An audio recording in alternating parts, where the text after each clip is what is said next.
तो नमस्कार दोस्तों, मैं दीपक नागर। दीपक इकोनॉमिक्स के इस चैनल पर आप सभी दोस्तों का स्वागत है। दोस्तों, इस चैनल पर डेली हम मॉर्निंग में डिस्कस करते हैं डेली इकोनॉमिक न्यूज। वो आज हम 30 जुलाई को मॉर्निंग में डिस्कस कर चुके हैं। आज संडे, तो ऐसे ही मैं जनरल देख रहा था कि कोई ना कोई कंसेप्ट आपके बारे में हम संडे को डिस्कस करें। तो मेरे दिमाग में आया एक स्कीम के बारे में, वो है पीएम मित्रा स्कीम। भारत सरकार गवर्नमेंट ऑफ इंडिया की स्कीम है। बेसिकली काफ़ी इंपॉर्टेंट स्कीम है दोस्तों। इस स्कीम को काफ़ी हद तक गेम चेंजर माना जा रहा है। इससे काफ़ी हद तक इंडिया में जो एम्प्लॉयमेंट है उसके बढ़ने के आसार है और काफ़ी बड़े मात्रा में निवेश आएगा। पीएम मैटर क्या है, पीएम मित्रा पार्क होता क्या है, कैसे इसका चुनाव किया गया, कितने स्टेट में ये लागू किया जाएगा और क्या क्या बेनिफिट इसको इंडियन इकोनॉमी को होगा इससे, इस सब के बारे में दोस्तों हम आज डिस्कस करेंगे डिटेल में डिस्कस करेंगे। तो सबसे पहले पढ़ते हैं। देखो, ये जो न्यूज है, पीएम मित्रा टेक्सटाइल पार्क। तो बेसिकली क्या एक टेक्सटाइल पार्क है to be setup in 7 state. PM Modi ने अनाउंस किया गया कि भाई 7 स्टेट में क्या होगा, पीएम जो मित्रा टेक्सटाइल पार्क है वो सेटअप किए जाएंगे। तो अब इसका क्या, ये देख सकते हैं, PM Mitra 7 mega integrated textile regions and apparel parks approved. कहाँ कहाँ पर अप्रूव किए हैं? 7 जो पीएम मित्रा पार्क वो लगेंगे, वो एक यूपी में लगेगा लखनऊ में, महाराष्ट्र में अमरावती में, तेलंगाना में वरंगल में, तमिलनाडु में, कर्नाटका के कलबुर्गी में और गुजरात के नवसारी में और एमपी के धार में। ऐसे टोटल 7 स्टेट में ये मित्रा पार्क खुलेंगे दोस्तों। सबसे पहले तो इसकी मित्रा पार्क की फुल फॉर्म याद रखनी है, प्रधानमंत्री mega integrated textile region and apparel parks. Basically ये टेक्सटाइल इंडस्ट्री के लिए पार्क बनाएंगे। तो इस सब का बारे में हम एक एक करके डिटेल में डिस्कस करेंगे। देखो, आप देख सकते हो इससे जो ये पार्क लगेगा वो क्या होगा, 1 लाख तो इससे डायरेक्ट जॉब पैदा होंगे पर पार्क। एक पार्क से 1 lakh direct job, 2 lakh indirect job पैदा होंगे और लगभग एक पार्क में 10,000 करोड़ के आसपास का निवेश आएगा। तो दोस्तों, ऐसी क्या जरूरत आप पड़ी कि जो पीएम मित्रा पार्क को लगाना पड़ा, ये देख सकते हैं आप। इसको बारे में हम डिटेल में डिस्कस करेंगे। तो अब सबसे पहले तो मैं अपनी कहानी सुनाता हूँ आपको। पीएम मित्रा पार्क क्या चीज़ है, क्यों इसकी जरूरत पड़ी है, ये सब बातें हम एक बार में डिटेल में डिस्कस करेंगे। तो पीएम मित्रा, आप नाम से स्पष्ट है, प्रधानमंत्री mega integrated textile regions and apparel park. Basically ये क्या है, टेक्सटाइल पार्क है। टेक्सटाइल आप समझ सकते हो, सिंपल भाषा में, कपड़ा इंडस्ट्री। तो भारत में देखो, इंडिया जो टेक्सटाइल इंडस्ट्री है ना, इंडियन टेक्सटाइल इंडिया हमेशा से टेक्सटाइल इंडस्ट्री दुनिया में पावरफुल रहा है। काफ़ी अच्छी स्ट्रेंथ रही है, यहाँ पर स्ट्रॉन्ग रहा है टेक्सटाइल इंडस्ट्री में। क्यों रहा है? क्योंकि हमारे यहाँ पर्याप्त मात्रा में कॉटन का प्रोडक्शन होता है, हमारे यहाँ जूट का प्रोडक्शन होता है, हमारे यहाँ सिल्क का प्रोडक्शन होता है, इनसे तो कपड़े बनते हैं। तो हमारे यहाँ पर जो रॉ मटेरियल है ना, वो काफ़ी अच्छी मात्रा में रहा शुरू से। अगर आपने आज़ादी का जो मॉडर्न इंडिया पढ़ते हैं तो सूरत में कितनी सारी टेक्सटाइल इंडस्ट्री थी, मिल थी मुंबई में। तो इंडिया हमेशा से शुरू से पावरफुल रहा है दोस्तों टेक्सटाइल इंडस्ट्री में। और ये अच्छी बात है, क्योंकि यहाँ रोजगार बहुत ज़्यादा मिलता है। ये क्या होता है, एम्प्लॉयमेंट इंडस्ट्री, जो एम्प्लॉयमेंट होता है ना वो इंटेंसिव होता है दोस्तों। यहाँ रोजगार ज़्यादा मिलता है टेक्सटाइल फैक्ट्री में। तो इससे क्या होता है, देश को इनकम होती है और हम फॉरेन को एक्सपोर्ट करते थे। इंडिया से काफ़ी बड़ी मात्रा में टेक्सटाइल का जो एक्सपोर्ट है वो शुरू से ही फॉरेन में होता रहा है। चाहे आप एक बात बता दूं, एडिडास हो, चाहे नाइकी हो, चाहे ये लिवाइस हो, जितनी बड़ी बड़ी ब्रांड है उनमें दोस्तों कपड़ा नहीं होता है। और क्या कहने की बात होती है लिवाइस, वो लिवाइस की जींस या तो बांग्लादेश में बनती है, इंडिया में बनती है। आप तो इसको जान के आपको आश्चर्य होगा, दुनिया की कितनी चाहे लग्जरी ब्रांड हो टेक्सटाइल कपड़े की, उनकी मैन्युफैक्चरिंग या तो इंडिया में होती है या बांग्लादेश में या वियतनाम में, 3 ही देशों में होती है। चाहे वो पेरिस की कितनी बड़ी ब्रांड हो, लिवाइस की, वो 20,000 रुपये की जींस हो, वो जींस वहाँ लिवाइस में अमेरिका में नहीं बनती है, वो या तो बांग्लादेश में बनती है या इंडिया में बनती है या वियतनाम में बनती है, या फिर उसका कपड़ा यहाँ से गया है। समझे बात को? तो ये इतना ज़्यादा है टेक्सटाइल इंडस्ट्री। तो हमेशा से इंडिया की डोमिनेंस रही है। ये चाहे फॉरेन कंपनी का नाम होते हैं लेकिन कपड़े वो इंडिया में ही बनते हैं। लेकिन दोस्तों पिछले कुछ सालों से, लगभग 10-20 सालों से, इंडिया की जो टेक्सटाइल इंडस्ट्री है ना, ये बहुत ज़्यादा रोजगार पैदा करती है। लेकिन इसको चैलेंजेस सामना करना पड़ रहा है, इसको चैलेंजेस फेस करना पड़ रहा है, स्पेशली 2 कंट्री से। एक तो करना पड़ रहा है बांग्लादेश से। आपको यकीन नहीं होगा, बांग्लादेश की जो इकोनॉमी में है ना, सबसे मेजर पार्टी टेक्सटाइल इंडस्ट्री का होता है। लगभग बांग्लादेश का जो टोटल एक्सपोर्ट करता है ना, उसका 60-70% है ना केवल टेक्सटाइल एक्सपोर्ट करता है। तो आज की डेट में बांग्लादेश बहुत ज़्यादा स्ट्रॉन्ग है टेक्सटाइल इंडस्ट्री में और पूरी दुनिया में यहाँ से माल एक्सपोर्ट हो रहा है। इसके अलावा दोस्तों एक वियतनाम है। वियतनाम भी काफ़ी ज़्यादा मात्रा में, बेसिकली यूएसए की जो इंडस्ट्री है ना टेक्सटाइल इंडस्ट्री, वो यहाँ शिफ्ट होगी वियतनाम में। और वियतनाम के साथ यूएसए का क्या है, एफटी है, फ्री ट्रेड एग्रीमेंट है। मतलब कम टैक्स पे आप वहाँ से माल सप्लाई अमेरिका में कर सकते हो, लेकिन इंडिया से महंगा लगता है। तो इसलिए ऐसी स्थिति में ये 2 देश काफ़ी ज़्यादा मात्रा में टेक्सटाइल इंडस्ट्री में ग्रोथ कर रहे हैं और इंडिया पिछड़ रहा है। इंडिया क्या हो रहा है, इंडिया बैकवर्ड जा रहा है, मतलब इंडिया का जो ग्रोथ हो रही है ना, जितनी होनी चाहिए थी उतनी नहीं हो पा रही टेक्सटाइल इंडस्ट्री में। तो गवर्नमेंट ने सोचा क्या किया जाए, भाई गवर्नमेंट ने सोचा क्या किया जाए ऐसी स्थिति में। यहाँ से हमको क्या करना पड़ रहा है, कंपटीशन फेस करना पड़ रहा है इन दो देशों से। बांग्लादेश में क्या हो रहा है, बांग्लादेश से हम कंपटीशन फेस कर रहे हैं, वहाँ का थोड़ा माल सस्ता होता है कंपेयर टू इंडिया, तो फिर वो है ना जो सस्ता माल होता है वो बिकता है। तो अब क्या किया जाए, तो गवर्नमेंट ने एक रणनीति बनाई। इसी रणनीति के तहत जो बजट है हमारा 2021-22, उसमें क्या किया गया, एक बजट अनाउंसमेंट किया गया कि हम इंडिया में 7 पीएम मित्रा पार्क खोलेंगे, मेगा इंटीग्रेटेड टेक्सटाइल रीजन अप्रैल पार्क खोलेंगे। बेसिकली 7 जो मेगा पीएम मित्रा पार्क खोलेंगे। अब एक बार आप इस पार्क का कंसेप्ट समझ लो। इसके बाद इसको कैबिनेट ने परमिशन दी, कैबिनेट ने इसको अक्टूबर 2021 में परमिशन दे दी दोस्तों। फिर है ना, अब 7 जो पीएम मित्रा पार्क खुले वो कहाँ खुलेंगे, तो इसके लिए फिर हर स्टेट दावेदारी किया। राजस्थान ने भी करी थी, जैसे अपने हमारे सीएम साहब चाहते थे कि भाई जोधपुर के जो कागानी के आसपास का एरिया है वहाँ पर ये पीएम मित्रा पार्क खुला जाए, लेकिन टोटल खुलने तो 7 ही थे। तो ऐसी स्थिति में फिर कंपटीशन हुआ स्टेट्स के, स्टेट से क्या किया गया, प्रोजेक्ट मंगाया गया, स्टेट से अपने अपने प्रोजेक्ट मंगाए गए। जो प्रोजेक्ट सबसे बढ़िया था, वाइबल था, वहाँ पर क्या किया, सेंक्शन की गई। फाइनली 7 स्टेट में ये परमिशन दे दी गई है। लगभग 4,500 करोड़ रुपए इस पर गवर्नमेंट खर्च करेगी। और ये आपको जानकर दुख होना चाहिए, राजस्थान को परमिशन नहीं थी। जो राजस्थान है ना, ये राजस्थान 7 स्टेट में राजस्थान नहीं है दोस्तों। हमारे सीएम चाह रहे थे कि वहाँ, हालांकि वो भी गलत था, सीएम साहब का भी गलत है कि वहाँ जोधपुर में क्या जरूरत थी टेक्सटाइल इंडस्ट्री। तो अगर टेक्सटाइल पार्क खुले राजस्थान में तो भीलवाड़ा में खुलना चाहिए, क्योंकि राजस्थान की टेक्सटाइल इंडस्ट्री सिटी कौन सी है, वो भीलवाड़ा है। लेकिन वो जबरदस्ती वहाँ ले जाना चाहते थे जोधपुर, शायद इसलिए मुझे लगता है गवर्नमेंट ऑफ इंडिया को ये आइडिया पसंद नहीं आया हो, इसलिए है ना राजस्थान को ये पीएम मित्रा पार्क खोलने की परमिशन नहीं दी। 7 स्टेट कौन कौन से थे वो मैंने आपको बता दी। लगभग पर पार्क 500 करोड़ रुपए गवर्नमेंट ऑफ इंडिया देगी आपको। 500 करोड़ रुपए क्या करेगी, भारत सरकार देगी, जिससे क्या हो वहां पर पार्क बने और निवेश आ सके। अब दोस्तों ये पार्क का आपने कई बार सुना होगा, food park, mega food park, industrial park. तो ये पार्क का कंसेप्ट समझ लो एक बार जन्मजात के लिए। पार्क का मतलब क्या होता है, पार्क का मतलब कुछ नहीं है, देसी भाषा में समझाऊं, जिंदगी भर समझोगे, कोचिंग इंडस्ट्री है।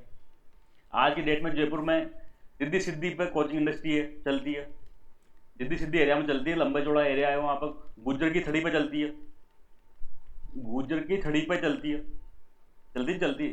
टोंक फाटक पे कई सारी कोचिंग चलती है, टोंक फाटक पे कई सारी कोचिंग चलती है। गोपालपुरा बाईपास पे चलती है, गोपालपुरा में चलती है, कुछ कुछ कोचिंग लालकोटी पे चलती है। ऐसे ही कोचिंग फैली हुई है दोस्तों अलग अलग जगह पे। तो इन कोचिंग इंडस्ट्री में क्या होता है, वहां पर बिजनेस करना मुश्किल होता है अलग अलग जगह पर। तो इन सबको क्या करो, एक जगह शिफ्ट कर दो। कहाँ करो, कोचिंग में। ये कोचिंग एक तरह से क्या हो गया, पार्क हो गया। अब यहाँ आराम से गवर्नमेंट ने पहले से सिस्टम तैयार कर रखा है, ऑफिस बने हुए हैं, सब कुछ बना हुआ है, सीधा जाकर कोचिंग शुरू करनी है, तो कितना आसान हो गया काम। तो इसलिए यही कंसेप्ट कहीं ना कहीं पार्क का कहलाता है। इसको मैं और डिटेल में समझाऊंगा, एक शॉर्ट में आप थोड़ा बहुत तो पकड़ पाए होंगे कि पार्क होता क्या है। और मैं बताता हूँ, सपोज करो जैसे टेक्सटाइल इंडस्ट्री है, ठीक है, टेक्सटाइल इंडस्ट्री है, कपड़े की फैक्ट्री लगानी है। अब ये जयपुर सिटी में है, एक फैक्ट्री लगा रहा है सांगानेर में, सपोज करो ए ने सांगानेर में फैक्ट्री लगाई, ठीक है, बी ने कुकस में लगाए, सी ने चोमू में लगाए, फैक्ट्री खोल रहा है, कंपनी वाला निवेश कर रहा है। डी ने कहीं सिक्कर रोड पे लगाए, ठीक है। अब बताओ ये ए में सांगानेर में खोलेगा, तो इसको अब हर प्रकार के इंफ्रास्ट्रक्चर खुद ही डेवलपमेंट करना पड़ेगा। सबसे पहले लैंड खरीदेगा, ठीक है, लैंड खरीदेगा, फिर उसमें बिजली कनेक्शन लेगा, नल कनेक्शन लेगा, सब कुछ लेगा। इसके बाद हर इंडस्ट्री में कई सारी चीजें, मशीनरी चाहिए रहती है, कई सारी चीजें मशीनरी चाहिए रहती है। इसको इजीली नहीं मिल पाएगी, कोई चीज किराए पर लड़ी हुई यहाँ नहीं मिल पाएगी, क्यों, क्योंकि यहाँ डेवलपमेंट ही नहीं है। समझ करो इसको है ना सिलाई का काम कराना है किसी और बाहर से, तो वीविंग के यहाँ कोई फैक्ट्री नहीं है साइड में। इसके अलावा कोई समझ इसको प्रिंट का काम कराना है, तो प्रिंट की यहाँ कोई व्यवस्था नहीं है, इसको खुद की मशीन लानी पड़ेगी, खुद कोई सिलाई की मशीन, हर चीज खुद को लेके आनी पड़ेगी। अब इसको यहाँ से बाहर माल ट्रांसपोर्ट करना है, तब भी वहाँ कोई ऐसी व्यवस्था नहीं है ट्रांसपोर्टेशन की, कोई ट्रक की वगैरह कुछ भी व्यवस्था नहीं है कॉमन की। तो ऐसी स्थिति में इसको क्या करना पड़ेगा, कई सारे चैलेंज करना पड़ेगा, तो सब कुछ इसको खुद लगाना पड़ेगा। ऐसे बी ये कुकस में, इसको भी ये करना पड़ेगा। सी चोमू में, इसको भी सब कुछ अपना लगाना पड़ेगा। डी में, इसको भी सब कुछ अपना लगाना पड़ेगा। लेकिन सपोज करो खुदा न खास्ता गवर्नमेंट आएगी, एक पार्क लगाएंगे टेक्सटाइल का, क्या करेंगे, एक पार्क लगा दिया। जयपुर में एक जमीन देखी, ये जमीन देख ली 1000 हेक्टर, ठीक है। अब इस जमीन को गवर्नमेंट ने डेवलपमेंट कर दिया, ये बड़ा रोड बना दिया यहाँ पे, ठीक है। ये एक एरिया इधर फिक्स कर दिया, ये एरिया इधर फिक्स कर दिया, ये एरिया किसी को दे दिया, ये डी किसी को दे दिया, फिर यहाँ पर बाकी कॉमन प्रोसेसिंग कॉमन संयंत्र लगा दिया। कैसे? प्रिंटिंग की एक मशीन लगा दी गवर्नमेंट ने। अब जिस भी ABCD, अब जिस भी इंडस्ट्री फैक्ट्री को प्रिंटिंग का काम करना, वो इस मशीन में चल जाओ, किराए से करा लो। तो अब ABCD को अपनी अपनी इंडस्ट्री लगानी नहीं पड़ेगी, अपनी अपनी जो प्रिंटिंग की मशीन लगानी पड़ेगी। सब को वीविंग की है, तो वीविंग की अब ABCD सब इसको इस्तेमाल कर सके। सपोज करो इनको तुलाई के लिए मशीन लगानी थी, वेट करना था, तो वेटेज की एक कॉमन मशीन लगा दी दोस्तों, वेट करने की एक कॉमन मशीन लगा दी। सपोज करो पैकिंग करनी थी, तो पैकिंग की गवर्नमेंट ने एक कॉमन मशीन लगा दी। अब हर जो इंडस्ट्री है उसको अलग अलग अपने अपने पैकिंग मशीन लगाने की आवश्यकता नहीं है, एक कॉमन लगा दी। तो अब जिसको भी यहाँ पर चाहिए वो पैकिंग मशीन यहाँ पर चल जाएगा। और ऐसे ABCD नहीं, और ऐसे 10 20 50 100 200 इंडस्ट्री यहाँ पर लग जाएगी। इससे क्या होगा? इससे इनका खर्चा कम हो जाएगा दोस्तों। क्या हो जाएगा? कॉस्ट कम हो जाएगी इंडस्ट्री की, और पहले से उनको तैयार मिलेगा सब कुछ। इंडस्ट्री में जो इंफ्रास्ट्रक्चर है, आधारभूत ढांचा है, सड़क है, बिजली है, पानी है, सब कुछ कलेक्शन है, प्लाट तैयार है, सब कुछ तैयार है, तो इनको अपनी तरफ से मेहनत नहीं करनी पड़ेगी। तो ऐसी स्थिति में क्या होगा? यहाँ पर ऐसे 10 फैक्ट्री लग जाएगी, तो नया 11 सोचेगा कि यार मैं भी वहीं लगाऊं, तो यहाँ पर क्या होगा? निवेश बढ़ेगा। निवेश बढ़ेगा तो आप सब जानते हो रोजगार बढ़ेंगे, रोजगार बढ़ेंगे तो फिर सब कुछ चांदी चांदी है। ऐसे दोस्तों ये जो ये PM मित्रा पार्क है, ये भी यही करना चाहते हैं, बेसिकली इंटीग्रेटेड वैल्यू चेन करना चाहते हैं। सपोज करो जैसे कि मान लो राजस्थान लगा नहीं, ये महाराष्ट्र में, ठीक है, ये एक एरिया है।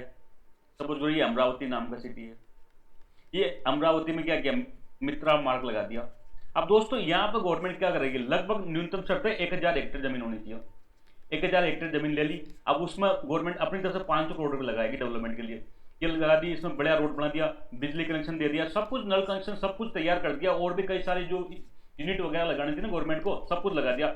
अब सीधा क्या करो? सीधा बाहर से कंपनी को एक आदमी इंडस्ट्री लगाना चाहता, सीधा आ जाओ भाई, कुछ भी नहीं करो, तुम तो अपनी मशीन लेके आओ और काम शुरू कर दो, बाकी सब कुछ यहाँ पर रेडी है। तो यहाँ पर निवेश बढ़ेगा नहीं बढ़ेगा? तो ये गवर्नमेंट चाहती है कि ऐसी जो निवेश का फैसिलिटी देगी ना, तो यहाँ से फॉरेन से निवेश होगा। फॉरेन से क्या होगा? यहाँ पर बड़ी मात्रा में निवेश होगा, FDI आएगी, बड़ी बड़ी कंपनियां, विदेशी कंपनियां यहाँ मित्रा पार्क में, इस मित्रा पार्क में आगे निवेश करेगी। जिससे क्या होगा? जिससे देश में इन्वेस्टमेंट बढ़ेगा।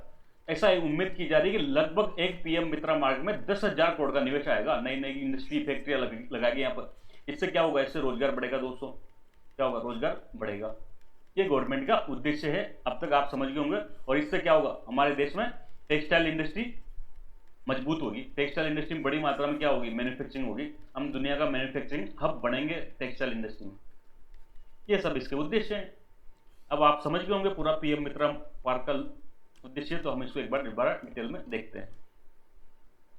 सबसे पहले तो फुल फॉर्म याद रखनी है, PM मित्रा पार्क, प्रधानमंत्री mega integrated textile region and apparel park. Basically textile park है, कुछ भी नहीं है, बड़े लेवल पर टेक्सटाइल पार्क है, जहाँ पे 1000 एकड़ जमीन में 1000 हेक्टेयर जमीन ले ली, वहां पर बड़ी मात्रा में डेवलपमेंट किया, ताकि खूब सारी इंडस्ट्री, 10 इंडस्ट्री, 20 इंडस्ट्री, 50 इंडस्ट्री, ऐसे बड़ी बड़ी फैक्ट्री वहां पैसे लेके आए। कोई 500 करोड़ रुपए लगा रहा है, कोई 1000 करोड़ रुपए निवेश कर रहा है, जिससे क्या हो? देश में जो टेक्सटाइल मैन्युफैक्चरिंग में बढ़ावा मिले, जिससे लोगों को रोजगार मिले। इसके अनाउंसमेंट बजट 2021-22 में की गई थी, और कितने लगाने थे? 7 लगाने थे, जिसको बाद में कैबिनेट ने मंजूरी दे दी। कंट्री में टेक्सटाइल इंडस्ट्री को बढ़ावा देना, इसका नोडल आप जानते हो, टेक्सटाइल का काम है, तो टेक्सटाइल मिनिस्ट्री नोडल होगी, कपड़ा मंत्रालय। कौन है इसका इंचार्ज आज की डेट में? इसके इंचार्ज है आज की डेट में पीयूष गोयल साहब। पीयूष गोयल जी के पास में कई सारी मिनिस्ट्री है, एक बार ढंग से देख लेना। तो ये नोडल मिनिस्ट्री टेक्सटाइल मिनिस्ट्री है, पीयूष गोयल के मिनिस्टर है। इसके बाद दोस्तों मैंने बताया क्यों करना पड़ा ऐसा। तो भारत में टेक्सटाइल इंडस्ट्री हमेशा से स्ट्रॉन्ग रही है, उसका मेन रीजन है यार रॉ मटेरियल, कच्चा माल बहुत रहा है। इंडिया में 5000 साल से, काफी पुराने टाइम से क्या हो रहा है? कॉटन का प्रोडक्शन हो रहा है। सिंधु घाटी सभ्यता में कॉटन मिली है, तो इंडिया में रॉ मटेरियल बहुत है, सिल्क बहुत अच्छा है, जूट, सब चीजें हैं। तो उससे क्या होगा? जहाँ रॉ मटेरियल ज्यादा होता है वहां पर वो चीज इंडस्ट्री अपना ग्रोथ करती है। तो इंडिया की टेक्सटाइल इंडस्ट्री शुरू से ही बहुत स्ट्रॉन्ग रही है। ब्रिटिश टाइम में भी लगभग एकमात्र इंडस्ट्री थी मोटा मोटी टेक्सटाइल इंडस्ट्री इंडिया में। लेकिन अभी ये क्या कर रहा है? ये वियतनाम का क्या है, अमेरिका के साथ FTA है, तो वहां सस्ता कम टैक्स पर ये अपना माल बेच देता है। बांग्लादेश इसलिए चैलेंज दे रहा है दोस्तों आप लोगों को कि बांग्लादेश का पूरा फोकस इसी पे है। वहां की गवर्नमेंट ने सारा दम, जितना भी पैसा है, जितने भी दम है, वो इसी पे लगा रखे टेक्सटाइल इंडस्ट्री पर, और इंडस्ट्री को वहां प्रमोट नहीं कर रहे, केवल बांग्लादेश में टेक्सटाइल इंडस्ट्री को प्रमोट कर रहे हैं। हालांकि ये रॉन्ग स्ट्रेटेजी होती है। दुनिया का कोई भी देश कभी भी एक इंडस्ट्री पर डिपेंडेंट नहीं होना चाहिए, उसको कई सारे इंडस्ट्री से उसकी इनकम होनी चाहिए, लेकिन कर रहे हैं तो कर रहे हैं। तो इससे क्या हो रहा है? वहां पे टेक्सटाइल इंडस्ट्री प्रमोट मिलती है, तो हम इसको रोकने के लिए क्या करेंगे? ये स्कीम लेके आए पीएम मित्रा मार्ग, ताकि हमारे यहाँ भी क्या हो, जो टेक्सटाइल इंडस्ट्री में निवेश बढ़े। लगभग 4,500 करोड़ की लागत से 7 पीएम मित्रा पार्क को डेवलपमेंट किया जाएगा।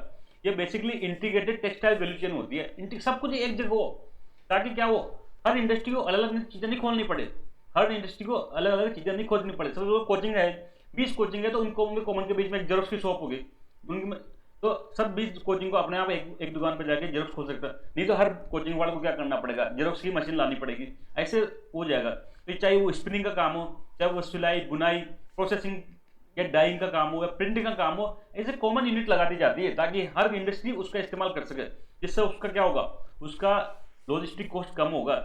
ये सब काम हो जाएगा, एक ही लोकेशन पर मिल जाएगी, आपको कई बार जाना नहीं पड़ेगा। इसलिए देखो आप, ऐसा चीजें डेवलपमेंट इसलिए एक ही जगह होता है। कपड़ा बाजार, कपड़ा एक ही मार्केट में लगता है, क्योंकि उनकी नीड एक जैसी होती है। सोना इंडस्ट्री है, गोल्ड इंडस्ट्री, तो एक जगह होती है सोना की सारी दुकानें, क्योंकि उनकी जो नीड होती है ना वो एक जैसी होती है, ताकि उनके आसपास वो मार्केट डेवलपमेंट हो जाता है। ये हम सब देख सकते हैं।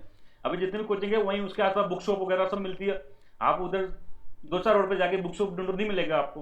तो क्यों है, क्योंकि वो कहीं ना कहीं ये पार्क का सिस्टम ही फॉलो होता है दोस्तों। तो इससे क्या होगा, जो लागत होती है ना, लागत इंडस्ट्री की वो कम आती है, तो सस्ता पड़ेगा, तो फॉरेन में हमारा माल इजीली एक्सपोर्ट हो पाएगा। इसीलिए स्टेट में क्या हुआ, एक चैलेंज मेथड अपनाया गया था।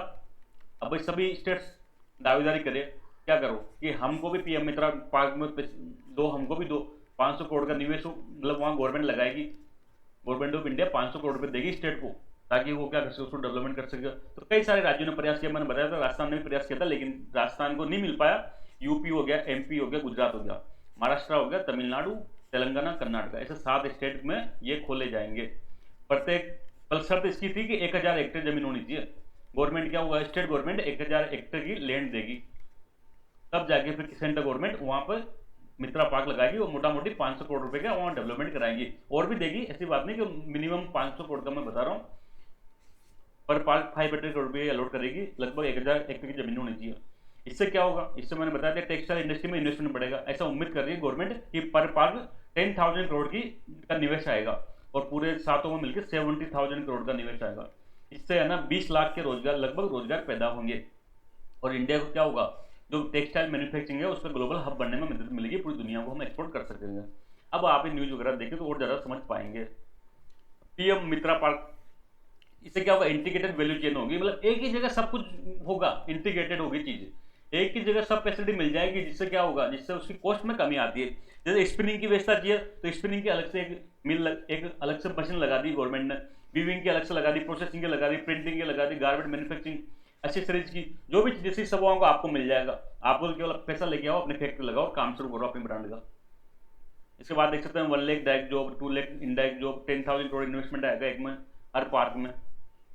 7 mega integrated textile region and April park. 7 जो स्टेट है वो आप देख सकते हैं, यूपी में लखनऊ में लगेगा, मध्य प्रदेश के धार में, गुजरात के नवसारी में। टोटल लगभग 4,500 करोड़ रुपए का इसका फंड माना गया है। तो दोस्तों अभी के लिए इतना ही, जल्द मिलेंगे, तब तक के लिए थैंक यू, जय हिंद।